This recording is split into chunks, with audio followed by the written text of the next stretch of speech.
Lark, you with me? Listen, I just first of all want to echo your sentiments regarding Napolitano, whom I regard as merely uninformed, a liar, a coward, or a traitor. In fact, he is the reason I finally turned off the damn television about 3 months ago. Yeah. It ain't coming back on. Well, and you know, I've said this. Can you imagine Rush Limbaugh having McDonald and Rowan on with they own it all, including you? I mean, this guy shouldn't have access to the airwaves either. This Rumbaugh character either. Well, frankly. and you know, I completely agree with you. I'm hearing voices. That's Bob and his wife. Oh. And my board operator isn't quick enough to pull that pot down while they're doing their thing. At any rate, Lark, I'm in agreement with you. I mean, look at where's Pat Buchanan right now? He's on MSNBC of all places. He is a bought and paid for traitor. Bingo. And every time I see Pat Buchanan come out with a new book or he's heralded as being one of the nation's leading conservatives, I just want to stick my finger down my throat. These labels have no meaning anymore, liberal and conservative, no, to be honest with you. They don't. You know, and for all the times that I hear people talking about nonprofit groups, when we talk about the Council on Foreign Relations, I mean, look, the Heritage Group, for example, those people are just as much traitors to this country as people from the Brookings Institution, or the Ford Foundation. Absolutely, yeah. And then too, no one ever mentions the Council on National Policy, which is of course the right-wing counterpart to the CFR. Well, I mean, you know, this is people like Dick Armey and all these Phyllis Schlafly. Yeah, exactly. Yeah, eating, meeting, and retreating. There, and Phyllis Schlafly, I swear to God, not this year, but last year, when Ron Paul had his hat in the ring for presidency, who did she come out and back? And she did it at the Freedom 21 conference of 2008. Right at the conference, she made the announcement that she's backing John McCain. I looked at her and I said, "Excuse me, Phyllis," I said, the blue-haired set of what is conservatism, Ronald Reagan kind of style politics is dead. Do you understand? They're all scared. Yeah, she's toast. Yeah, I'm telling you. And it's but I want to say something that I think is really pertinent to our discussion, if you don't mind, beyond what we have just said. You got about 40 seconds. Well, I don't need that much. Okay, go. There is a word that I wish to God more Americans would learn, because this is the word that's trotted about in upper academia within all these think tanks on the left and the right. It's well known within the halls of Congress. It's well known within our corrupted court system and the people that occupy it. And that word is communitarian. It is neither right nor left. It is a total fraud.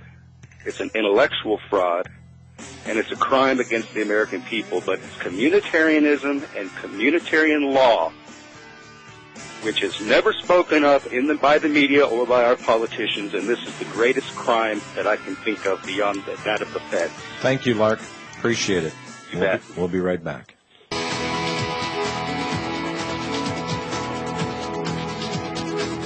You're tuned in to the National Intel Report, the Real Talk Radio Show.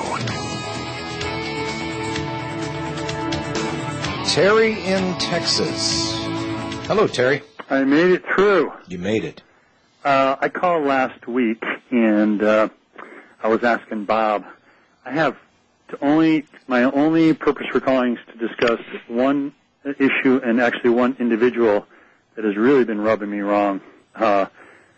And that has to do with Warren Buffett. And this, to me, they've established this banking system, and their banksters, the banks go along with them, they've pulled this fraud. And then to bring it down to the next level, you've got Warren Buffett, who they've sold as this sort of happy Buddha, avuncular type of person who's there to put salve on the wounds and say everything's great. And to think that you would be the face of that, and to me, it's just the ultimate in profanity and hypocrisy. And, I don't have enough information to link him, but then you read in a report last week, there's an article coming out that's saying, oh, yeah, I'm all for the independence of the Fed. That's Warren Buffett saying that. I remember Bob saying last week that he was part of the Illuminist.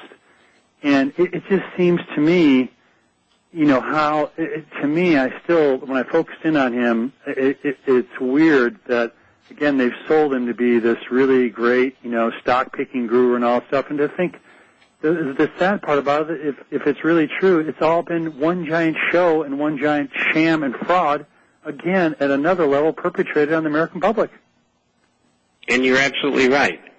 And his father was a senator, and he was graduated in as what they call them as Sherpas, workers. And his function is like Soros and Kissinger and Brzezinski, and they accumulate this vast amount of wealth, and you figure, well, they go and die, and they leave it to the family. The money goes all back to the Illuminists. And it's been going on with many, many people for years. It goes back into the pot. And so Buffett is a phony. Look, I spent 28 years in that business. Unless you're exceedingly brilliant, you cannot come up with the kind of results that man came up with without inside information. And it's as simple as that. Yeah, otherwise none of it adds up, Bob. When you start pulling back the layers, none of it adds up to the fact that he would come out, anybody with that any kind of conscience involved in this whole thing, who understands the finances and sees how this works. If you had any kind of conscience towards your fellow person, you would be forewarning them away from the Fed. Did you see where his money went? It went into his foundation, didn't it? Well, along with the Gates Foundation.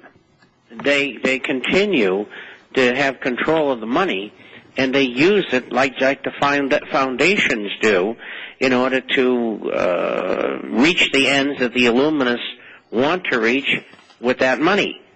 They have no control over it. You're not. They've had a great life, and they do what they want. But in the final analysis, the money belongs to the group. You know what I found interesting? Obviously, the revelation this week that with the hacked emails exposing, obviously, the fraudulent global warming scam. And today, the White House comes out and announces that Barack Obama will be attending the Copenhagen conference because both Bill Gates and Buffett are strongly behind the global warming effort. Well, they're going to have to face down the fact that the whole thing is a fraud, and they're going through. It's just brass is what they're using. They're standing in there and just lying right into your face, right through their teeth, and they don't care. And they're going to go through with it, and they're not going to get anywhere with it because there's enough people out there who are not going to go along with the program. It's going to be a failure. Well, and so is in cap and trade because we pull their chain on them. Somebody on the inside gave that information out. Why do you think Buffett bought a railway? That's right. And he's going to have to live with it now because he's not going to have the rights of way available for this cap and trade thing because it's not going to pass. Hey, Bob.